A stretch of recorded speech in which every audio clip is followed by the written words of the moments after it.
यहां पे सरकार बनी 5 साल 2015 में बनी, 2020 में बनी। जो काम जहां हुए वो पंजाब पहुंचे तो पंजाब वाले कहते हैं हम किसी से कम हैं, तो उन्होंने भी 117 में से 92 सीटें लेके 3.25 साल पहले पंजाब में सरकार बना दी भाई साहब। और पंजाब में काम हो रहे हैं, आपके रिश्तेदार होंगे, दोस्त मित्र होंगे, फोन करके पूछ लेना, 90% घरों को पंजाब में बिजली का बिल फ्री है, जीरो आता है जी। 50,000 पंजाब के नौजवान बेटे बेटियों को नौकरियां दे के, 50,000 बेटे बेटियों को नौकरियां दे के आपके सामने खड़ा हूं भाई साहब। अभी 3 साल हुए नहीं सरकार को पंजाब में। ये अरविंद केजरीवाल जी की सोच का नतीजा है। ये झाड़ू जो है ना, जब चलता है ना फिर सफाई करता है पूरी। माएं बहनें बैठी हैं और इस समय जब कबीलदारी का टाइम है, रोटी टुक का टाइम है, तब इतनी भारी संख्या में माएं बहनों का आना, ये तो एक सैबी भाई, ये तो 5 तारीख को एक फॉर्मेलिटी है, फैसला तो लोग कर चुके हैं चांदनी चौक वाले बस। क्योंकि हुकूमत वो करते हैं जिनका दिलों पर राज होता है। यूं कहने को तो मुर्गे के सर पे भी ताज होता है। तो जो दिलों में बसते हैं वही राज करते हैं। अरविंद केजरीवाल आपके दिलों में बसते हैं, आप केजरीवाल के दिलों में बसते हो, इसीलिए इनकी किसी की नहीं चलती। भाई साहब मैंने पूरी दिल्ली घूमी है, गली गली, यमुना पार से गिना देता हूं, कृष्णा नगर से, रोहतास नगर से, तुगलकाबाद से, चांदनी चौक आया हूं आज। इससे पहले हरिनगर था, तिलक नगर था, पालम गया था, महरौली गया था, बवाना गया था, बुराड़ी गया था, सुभाष नगर, करोल बाग। इतनी तो बीजेपी वालों को विधानसभा नहीं याद होंगी जितनी मुझे याद है।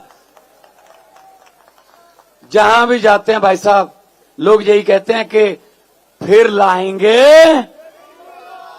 लाएंगे केजरीवाल। तो ये आवाज है दिल्ली की। और एक चीज मैंने और देखी है पूरी दिल्ली घूम के, बीजेपी के पास कोई झंडा नहीं, कांग्रेस का कोई झंडा नहीं, और केजरीवाल जैसा किसी के पास डंडा नहीं। काम करवाना आता है बंदे को, उसको लड़ के भिड़ के जैसे भी करवाए काम करवा लेता वो। ऐसा चाहिए आपका, फाइटर है। पैसे कमाने नहीं आए भाई साहब, पैसे कमाने होते अपने अपने प्रोफेशन से कमा लेते। अरविंद केजरीवाल आईआईटी खड़गपुर से इंजीनियर हैं, आईआरएस अफसर हैं, इनकम टैक्स के कमिश्नर है, उनकी धर्मपत्नी इनकम टैक्स की कमिश्नर है। राघव चड्ढा सीए है, लंदन का पढ़ा हुआ सीए, चार्टर्ड अकाउंटेंट है, माना हुआ। मैं फेमस कलाकार था, हमें क्या जरूरत थी? मनीष सिसोदिया बड़े पत्रकार थे, हमें क्या जरूरत थी भाई साहब इस राजनीति में आने की? हम तो पैसे कमा रहे थे, हम कमा भी सकते थे, हम तो कमा रहे थे, लेकिन देश लुटता नहीं देख सकते थे। सामने देश लुट रहा था हमारे, इसीलिए हम आए हैं भाई साहब।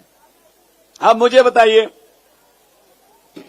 आपको वो कहते हैं ना, मोदी जी कह देते हैं फ्री बिजली देता केजरीवाल, ये तो रेवड़ी है। ये महिलाओं को मुफ्त में बस सर्विस दे दी, ये तो रेवड़ी है। ये पानी फ्री कर दिया, ये तो रेवड़ी है। ये 2100 रुपया देगा, ये तो रेवड़ी है। आप भाई साहब मुझे बताइए, हम अगर गरीब को 200 यूनिट बिजली फ्री दे रहे हैं, पानी का, शिक्षा का, इलाज का पैसा बच रहा है, फ्री कर रहे हैं, तो रेवड़ी है। तो जो 15 लाख वाला पापड़ बांटा था वो किसने बांटा था? आ गया 15 लाख आपके खाते में। अब कह रहे हैं 2500 देंगे। अरे भाई साहब 2100 पे ज्यादा यकीन है या 2500 पे, ये बता दीजिए आज। क्योंकि 2500 वाले 15 लाख रुपए पहले मुकर चुके हैं। ये मुकर जाएंगे, सब मुकर जाएंगे। ये बाद में कह देंगे ये तो जुमला था। मैंने पार्लियामेंट में कहा था, जब मैं एमपी था संगरूर से, तब मैंने पार्लियामेंट में कहा था, मैंने कहा 15 लाख की रकम लिखता हूं तो कलम रुक जाती है, काले धन के बारे में सोचता हूं तो स्याही सूख जाती है। हर बात ही जुमला निकली। प्रधानमंत्री जी अब तो ये भी शक है क्या चाय बनानी आती है? शायद चाय भी नहीं बनानी आती हो, वो ये भी जुमला ही होगा भाई साहब। सुनते रहिए।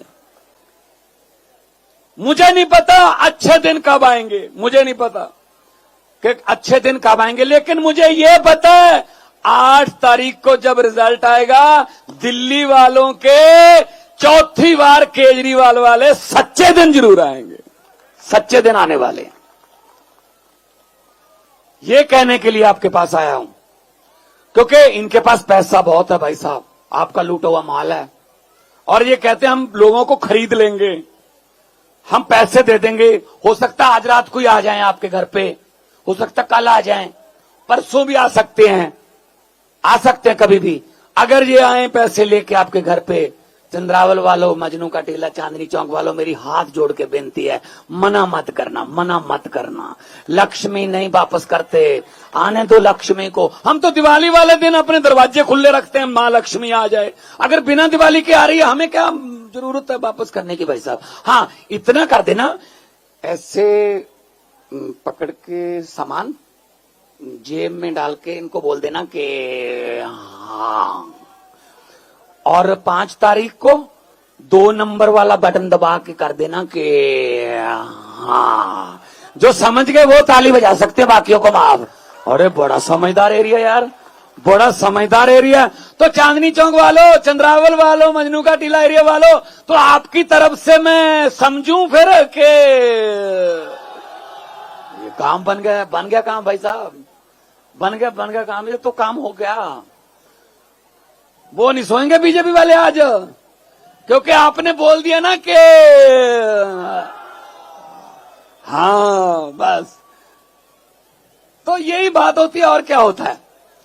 क्योंकि देखिए, झाड़ू का चुनाव चिन्ह है, सुबह सुबह पूजा पाठ करके, वाहिगुरु का, रब का नाम लेके, भगवान का नाम लेके 5 तारीख को जाना, और जाते ही 2 नंबर बटन मशीन पे सैवी की फोटो लगी होगी, सामने झाड़ू का चुनाव चिन्ह होगा, बटन दबा के सीधा वापस आ जाना। फोटो बाकियों की भी लगी होगी, चुनाव चिन्ह बाकियों के भी होंगे। किसी और बटन की तरफ देखने की कोशिश मत करना, वरना आंखों में काला मोतिया भी उतर सकता है। इतने भ्रष्टाचारी हैं ये। पंजाबी में कहते हैं ना, जेड़े राह जाने ही नहीं हो राह पूछने ही क्यों, जेड़े रास्ते जाने ही नहीं हो रास्ते बारे पूछना ही क्यों। जब और कोई बटन दबाना ही नहीं तो उस बटन की तरफ देखना ही क्यों भाई साहब, जब झाड़ू वाला ही है हमारे पास। तो पत्रकारों ने मुझसे पूछा कि आपने पंजाब और दिल्ली में बीजेपी की आंधी को कैसे रोका 2020 में और 2022 में। मैंने कहा इसमें कोई रॉकेट साइंस नहीं है। मैंने कहा बीजेपी का चुनाव चिन्ह क्या है, बोले कमल का फूल। मैंने कहा आम आदमी पार्टी का चुनाव चिन्ह क्या है, बोले झाड़ू। मैंने कहा कमल का फूल कहाँ उगता है, बोले कीचड़ में। मैंने कहा झाड़ू क्या काम करता है, कहते कीचड़ की सफाई। मैंने कहा हमने झाड़ू से कीचड़ की सफाई कर दी, पंजाब और दिल्ली में कमल उगे ही नहीं भाई साहब। कितनी सीटें पंजाब में बीजेपी की? 2 सीटें 117 में से। स्कूटर पर बैठ के भी विधानसभा आ सकते हैं, वो 2 हैं। और यहां 6-7 है, यहां इनोवा में आ सकते हैं ज्यादा से ज्यादा, और क्या है।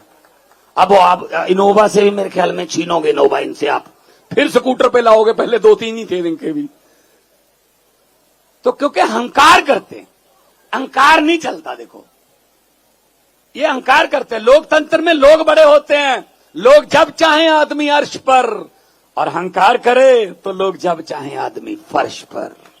बड़े बड़े उतारे हैं भाई साहब लोगों ने। ये पब्लिक है, सब जानती है, ये पब्लिक है। सो आपके चरणों में बेनती करने के लिए आए हैं कि राघव चड्ढा जी बैठे हैं, उन्होंने पूरा हिसाब किताब दे दिया। हिसाबी किताबी आदमी है सारे हमारे, कि इतने पैसे बच रहे हैं। जो ये हो सकता है आपको वो 2000 दे दें, 3000 दे दें, तो एक बार जो आपको खरीदेगा वो 5 साल आपको बेचेगा। ये भी देखना, ये बात याद रखना। और यहां बच ही रहे हैं, पैसे बच ही रहे हैं, इसीलिए वो सारे घूम रहे हैं, गालियां दे रहे हैं। भाई साहब पैसे बांट रहे हैं बीजेपी वाले, सोने की चेनियां बांट रहे हैं बीजेपी वाले, जैकेट बांट रहे हैं बीजेपी वाले, जूते बांट रहे हैं बीजेपी वाले। हमने बहुत वीडियो दिखाई इलेक्शन कमीशन को कि जी ये देखो गलत हो रहा है जी, ये पैसे बांट रहे हैं जी, जूते बांट रहे हैं, जैकेट बांट रहे हैं, कोई कार्रवाई नहीं। और रेड कहां पड़ती है? भगवंत मान के घर पे। बताइए, मेरा घर है वहां पे, जो मुख्यमंत्री का घर है, पंजाब के मुख्यमंत्री का, वहां कपूरथला हाउस बोलते हैं उसको, वहां वो इलेक्शन कमीशन के बंदे आ गए, कहते भगवंत मान के घर के अंदर बहुत बड़ा खजाना पड़ा है, यहीं से पूरी दिल्ली को पैसे बांटे जा रहे हैं। मैंने कहा अंदर चले जाओ, मैं तो वहां नहीं था घर पे उस दिन, मैं वहां पे था कालका जी में। मैंने कहा इनको बोलो अंदर चले जाओ, हम पैसे बांटने वाले नहीं है, हम तो प्यार बांटने वाले हैं, चाय पी के जाना भाई साहब, साग खा जाना, सरसों का साग भी बनता है। क्या मिला फिर? घर पे अंदर चले गए, वीडियो बनाई, क्या मिला बताया तो है नहीं, क्या मिला? कुछ नहीं मिला भाई साहब। मेरे जैसे फक्कड़ बंदे के घर पे चोर आ गए, उन्होंने क्या किया, रात को लाइट ऑन कर ली, थोड़ी देर मकान मालिक जाग गया, उसने कहा भाई साहब मुझे यहां दिन में नहीं कुछ मिलता यार, तुम रात को ढूंढ रहे हो यहां पर है? अरे भाई साहब पैसे अगर ढूंढने हैं ना तो इलेक्शन कमीशन के ऑफिस के 500 मीटर के रेडियस में सभी बीजेपी वालों के घर हैं, वहां जाके देखो क्या क्या पड़ा है, वहां जाके देखो। हमारे घर पे आओ, केजरीवाल को अंदर कर दो, संजय सिंह को अंदर कर दो, सत्येंद्र जैन को अंदर कर दो, सिसोदिया को अंदर कर दो, कि वो काम करते हैं। ये कोई बंदों वाली बात है यार? वो पैसे कमाने होते तो हम अपने काम से कमा लेते। पैसे कमाने नहीं आए हैं, लोग कमाने आए हैं, इज्जत कमाने आए हैं। जितने मर्जी इकट्ठे कर लो, पैसे हीरे मोती। ये भ्रष्टाचारियों को बता देना, भगवंत मान चंद्रावल आया था, ये बात बोल के गया है कि जितने मर्जी इकट्ठे कर लो, पैसे हीरे मोती, मगर ख्याल इतना रहे कफन पे जेब नहीं होती, सब कुछ यहीं रह जाता भाई साहब। एक बार मेरी कोई इंटरव्यू चल रही थी किसी हिंदी चैनल पर, उन्होंने कहा ये अगला जो राउंड है ये है रैपिड फायर। मैंने कहा जी इसमें क्या है? कहते हम किसी नेता का नाम लेंगे, आपके दिमाग में उसके बारे में जो भी कुछ आता है, शेयर आता है, चाहे कोई बात बोलनी है इमीडिएटली आपको बोलनी है, कोई लाइव चल रहा है, कोई सोचने का टाइम नहीं। मैंने कहा ठीक है आओ। उन्होंने कहा महाराजा कैप्टन अमरिंदर सिंह। मैंने कहा राजा, महलों के रहने वाले, जब मुगलों का राज था मुगलों के साथ थे, जब अंग्रेजों का राज था अंग्रेजों के साथ थे, जब कांग्रेस का राज था कांग्रेस के साथ थे, जब अकाली दल का राज था अकाली दल के साथ थे, आजकल बीजेपी का राज है तो बीजेपी के साथ है, पब्लिक के साथ तो मैंने कभी देखे नहीं भाई साहब। ये बोले नरेंद्र मोदी। मैंने कहा किसी भी बात को किसी भी बात से जोड़कर बोल देते हैं कि मेरा इससे पुराना नाता है। मैंने वो कहते कैसे? मैंने कहा चंद्रयान की लॉन्चिंग चल रही थी, वो इसरो वाले करते हैं ना, जैसे उनकी नासा है हमारी इसरो है, तो इसरो वाले चंद्रयान की लॉन्चिंग कर रहे थे, वहां प्रधानमंत्री जी बोल रहे थे मेरा इसरो से पुराना नाता है। मैंने टीवी पर देखकर अब माथे पे हाथ मारा, मैंने कहा 8वीं का सर्टिफिकेट मिल नहीं रहा, ये इसरो की बातें कर रहे हैं यार, ये साइंसदानों का काम है, पढ़े लिखे लोगों का काम है? तो ये कैसे नाता जोड़ेगा इसरो के साथ? अब तो हमारे प्रधानमंत्री साहब ने नाता कैसे जोड़ा? कहते जब मैं पढ़ता था ना 3री 4थी कक्षा में, तब मैं पढ़ाई में थोड़ा मेरा हाथ तंग था, तो हर टीचर मुझे आके बोलता था आप इसरो में बैठो, अब इसरो में बैठो, अब इसरो में बैठो। तो इसरो से मेरा पुराना नाता है भाई साहब। सुन रहे हैं, क्या करें, सुन रहे हैं। बोले अरविंद केजरीवाल। मैंने कहा अरविंद केजरीवाल की आंखों को देखकर, उसका जुनून देखकर मुझे एक शेर याद आता है शहीद आजम भगत सिंह का लिखा हुआ कि इस कदर वाकिफ हो गई है मेरी कलम मेरे किरदार से, इस कदर वाकिफ हो गई है मेरी कलम मेरे किरदार से कि इश्क भी लिखना चाहता हूं तो इनकलाब लिखा जाता है। उन्होंने सबसे मुश्किल सवाल पूछा भगवंत मान। अब मैं अपने बारे में क्या बोलूं भाई साहब, अपने बारे में क्या बोलूं? मैंने कहा पंजाबी में बोलता हूं कि जे मैं देखा अमला वल्ले तो कुछ नहीं मेरे पल्ले। अगर मैं अपने काम देख लूं, जब मैंने जो किया दुनिया में आके, तो मेरे पल्ले कुछ नहीं है। जे मैं देखा अमला वल्ले तो कुछ नहीं मेरे पल्ले, जे मैं देखा लोकां दी रहमत वल्ले तो बल्ले बल्ले बल्ले।